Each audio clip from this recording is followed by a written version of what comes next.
ಯಾರೇ ವಿರೋಧ ಮಾಡಿದ್ರೂ ಸರ್ಕಾರ ಮಣಿಯಬಾರದು. ಜಾತಿ ಗಣತಿ ವರದಿಯನ್ನ ಸರ್ಕಾರ ಬಿಡುಗಡೆ ಮಾಡಬೇಕು.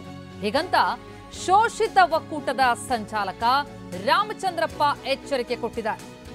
ಜಾತಿ ಗಣತಿ ವರದಿಗೆ ಪರ ವಿರೋಧದ ಚರ್ಚೆ ವ್ಯಾಪಕ ಆಗಿರುವ ಬೆನ್ನಲ್ಲೇ ಶೋಷಿತ ಒಕ್ಕೂಟದ ಸಂಚಾಲಕ ರಾಮಚಂದ್ರಪ್ಪ ಅವರಿಂದ ಎಚ್ಚರಿಕೆ. ರಾಜ್ಯಾದ್ಯಂತ ಬೀದಿ ಬೀದಿಯಲ್ಲಿ ದಂಗೆಳ್ತೀವಿ, ವರದಿಯನ್ನೇನಾದ್ರೂ ವಾಪಸ್ ತಗೊಂಡ್ರೆ ಬೀದಿ ಬೀದಿಯಲ್ಲಿ ದಂಗೆ ಅಂತ ಎಚ್ಚರಿಸಿದ್ದಾರೆ. ಅದನ್ನ ಬಿಡುಗಡೆ ಮಾಡಬಾರ್ದು ಅಂತಂದ್ರೆ ಅದೇನ ಅವರ ಜಾಗೀರ. ನಾವು ಯಾವುದೇ ಹೋರಾಟಕ್ಕೂ ಸಿದ್ಧ ಇದ್ದೀವಿ. ಒಕ್ಕಲಿಗರಿಗೆ ಲಿಂಗಾಯತರಿಗೇನು ರಾಜ್ಯ ಬರೆದು ಕೊಟ್ಟಿಲ್ಲ. ಸಂವಿಧಾನದ ಆಶಯದಂತೆ ರಾಜ್ಯಭಾರ ಮಾಡಬೇಕು ಅಂತ ರಾಮಚಂದ್ರಪ್ಪ ಎಚ್ಚರಿಕೆ ಕೊಟ್ಟಿದ್ದಾರೆ. ಶಾಮನೂರು ವಿರುದ್ಧವೂ ಕೂಡ ಕಿಡಿಕಾರಿದ್ದಾರೆ. ಶಾಮನೂರು ವಯಸ್ಸಿಗೆ ತಕ್ಕಂತೆ ಮಾತನಾಡಬೇಕು ಅಂತ ರಾಮಚಂದ್ರಪ್ಪ ಹೇಳಿಕೆ. ಅಭಿ, ಸೈಡ್ ತಗೊಳ್ಳೋದು ಬೆಟರಾ ಅಥವಾ ಅಪಾರ್ಟ್ಮೆಂಟ್ ತಗೊಳ್ಳೋದು ಬೆಟರಾ? ಚಿಂತೆ ಯಾಕೆ? ಒಬ್ಬ ರಿಯಲ್ ಎಸ್ಟೇಟ್ ಎಕ್ಸ್ಪರ್ಟ್ ಜೊತೆ ಮಾತಾಡು. ಹೌದಾ? ಹೇಗೆ? Boss Vala B the boss. ನಮ್ಮ ಪ್ರತಿನಿಧಿ ಸುನೀಲ್ ಮಾತನಾಡಿಸಿದ್ದಾರೆ ರಾಮಚಂದ್ರಪ್ಪ ಅವರನ್ನ. ಬನ್ನಿ ಕೇಳೋಣ. ಈಗ ನಾಳೆ ಕ್ಯಾಬಿನೆಟ್ ಅಲ್ಲಿ ವಿಶೇಷ ಸಂಪುಟ ಸಭೆ ಇದೆ. ಇವತ್ತಿನ ನಿಮ್ಮ ಸಭೆಯಲ್ಲಿ ಏನ್ ನಿರ್ಧಾರ ಆಯ್ತು ಅಂತ ಹೇಳಿ? ಈ ಸಭೆಯಲ್ಲಿ ಸರ್ಕಾರದ ಮೇಲೆ ಒತ್ತಡ ಹಾಕಬೇಕು ಅಂತ ಒಂದು ನಿರ್ಣಯಕ್ಕೆ ಬಂದಿದ್ದೀವಿ.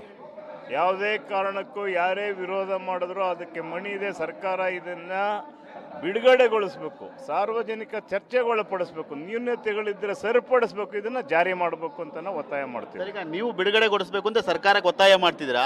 ಪ್ರಬಲ ಸಮುದಾಯ ಲಿಂಗಾಯತ ಮತ್ತು ಒಕ್ಕಲಿಗ ಸಮುದಾಯದವರು ಏನ್ ಹೇಳ್ತಾ ಇದ್ದಾರೆ ಅಂದ್ರೆ, ಒಂದು ಪಕ್ಷದಲ್ಲಿ ವರದಿ ಜಾರಿ ಆದ್ರೆ ಸರ್ಕಾರವನ್ನ ಕೆಡವುತ್ತೀವಿ ಅಂತ ಹೇಳ್ತಾ ಇದ್ದಾರೆ.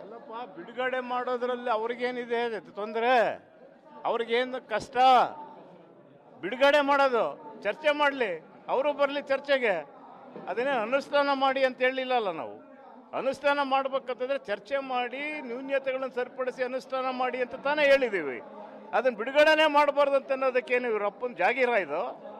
ಏನು ಈ ರಾಜ್ಯನ ಅವ್ರಿಗೆ ಬರ್ಕೊಟ್ಬಿಡಾರ ಒಕ್ಕಲಿಗರು ಲಿಂಗಾಯತರಿಗೆ?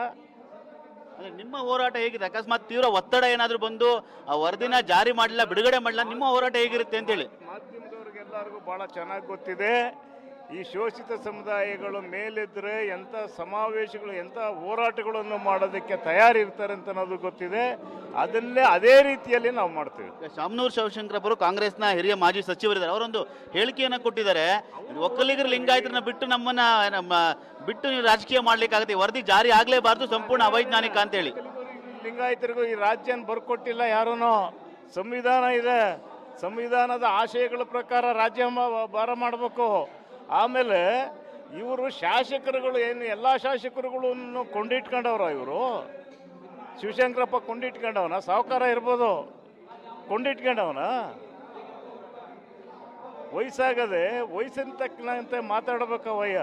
ಒತ್ತಡಕ್ಕೆ ಏನಾದ್ರೂ ಸರ್ಕಾರ ಮಣಿದು ಇದನ್ನ ಬಿಡುಗಡೆ ಮಾಡಲಿಲ್ಲ ಅಂತಂದ್ರೆ ನಿಮ್ಮ ಹೋರಾಟ ಹೇಗೆ ಅಂತ ಹೇಳಿ?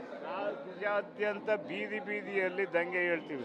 ಇದಿಷ್ಟು ಶೋಷಿತ ಒಕ್ಕೂಟಗಳ ಸಂಚಾಲಕರಂತ ರಾಮಚಂದ್ರಪ್ಪ ಅವರ ಮಾತು. ಏನಂದ್ರೆ ಪ್ರಮುಖವಾಗಿ ನಮ್ಮ ಈ ಒಂದು ವರದಿಯನ್ನು ಜಾರಿ ಮಾಡಲಿಲ್ಲ ಅಂತಂದ್ರೆ ರಾಜ್ಯದಲ್ಲಿ ಬೀದಿ ಬೀದಿಯಲ್ಲಿ ದಂಗೆಯನ್ನು ಹೇಳ್ತೀವಿ, ಈ ಒಂದು ಸಮುದಾಯಗಳಿಗೂ ಕೂಡ ಎಚ್ಚರಿಕೆಯನ್ನು ಕೂಡ ಕೊಡ್ತಾ ಇದ್ದೀನಿ ಅನ್ನೋ ಮಾತನ್ನು ಕೂಡ ಹೇಳ್ತಾ ಇರೋದು. ಕ್ಯಾಮರಾಮನ್ ಮಂಜು ಜೊತೆ ಸುನಿಲ್, TV9 ಬೆಂಗಳೂರು.